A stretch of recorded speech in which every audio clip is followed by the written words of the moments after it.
दोस्तों, अगर जानकारी अच्छी लगे तो चैनल को सब्सक्राइब जरूर करें।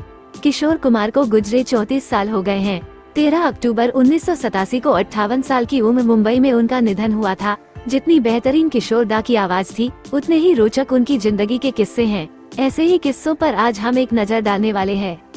क्या आपको पता है क्यों किशोर कुमार पे सरकार ने लगा दिया था बैन? बात 80 के दशक में तब की है, जब देश में आपातकाल लगा हुआ था।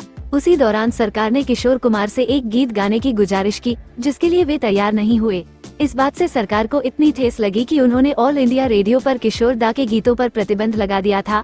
उन पर बैन लगाने वाले नेता विद्याचरण शुक्ल की बाद में नक्सली हमले में मौत हो गई थी।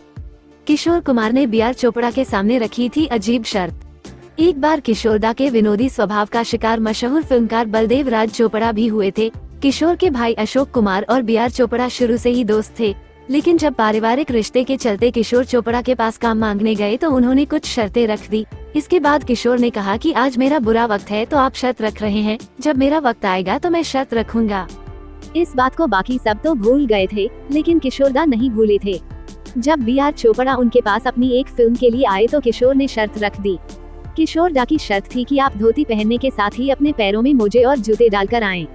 मुझे साइन करने के लिए पान खाकर आए, वो भी ऐसे की लार टपकी हुई हो जिससे आपका मुंह लाल लाल नजर आए। दिलचस्प बात यह है कि चोपड़ा न तो पान खाते थे और न ही धोती पहनते थे।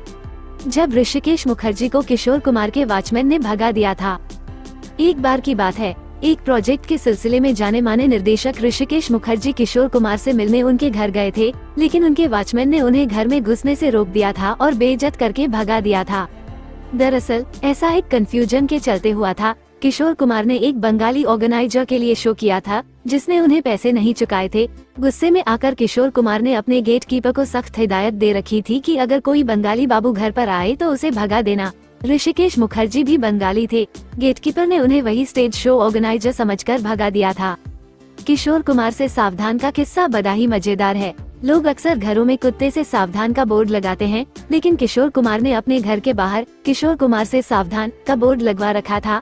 एक बार प्रोड्यूसर डायरेक्टर एच.एस. अवेल उन्हें पैसे चुकाने घर गए। पैसे देने के बाद जब वो किशोर कुमार से हाथ मिलाने लगे तो उन्होंने अवेल का हाथ मुंह में डाला और काटने लगे। ये देखकर अवेल सकपका गए तो किशोर बोले, क्या आपने साइन बोर्ड नहीं देखा? सीन खत्म होने के बावजूद क्यों घंटों बैठे रहे थे कार में और किसी को कुछ समझ नहीं आया। किशोर कुमार की अजीबोगरीब हरकतों से परेशान एक डायरेक्टर ने कोर्ट की मदद मांगी थी। उसने बाकायदा कोर्ट से एक एग्रीमेंट लिया ताकि अगर शूटिंग के दौरान किशोर उनकी बात न माने तो वो उन पर केस कर सके। अगले दिन जब किशोर शूटिंग के लिए सेट पर पहुंचे और जैसा डायरेक्टर ने कहा वैसा ही करते रहे। एक शॉट के दौरान वह कार से सिर्फ इसलिए बाहर नहीं निकले क्योंकि डायरेक्टर ने उन्हें बाहर निकलने के लिए नहीं बोला था। इसी फिल्म के एक और कार सीन में डायरेक्टर ने समझाया था, आपको कार से थोड़ी दूर तक जाना है और फिर उतर जाना है, सीन कट हो जाएगा। लेकिन किशोर दा कार से नहीं उतरे। उधर डायरेक्टर इंतजार करता रहा। अगले दिन पता चला कि वो कार से खंडाला चले गए थे। जानिए क्यों किशोर कुमार ने घर में लगवा रखे थे खोपड़ी और हड्डियां। किशोर दा को लाइमलाइट में रहना और मीडिया अटेंशन पाना बिल्कुल पसंद नहीं था। वो एकांत में समय बिताना पसंद करते थे और इंटरव्यू देने से नफरत करते थे। लोग उनसे मिलने कम आए, इसलिए उन्होंने अपने घर के लिविंग रूम में खोपड़ी और हड्डियां लगवा ली थी। साथ ही कमरे में रेड लाइट लगा रखी थी।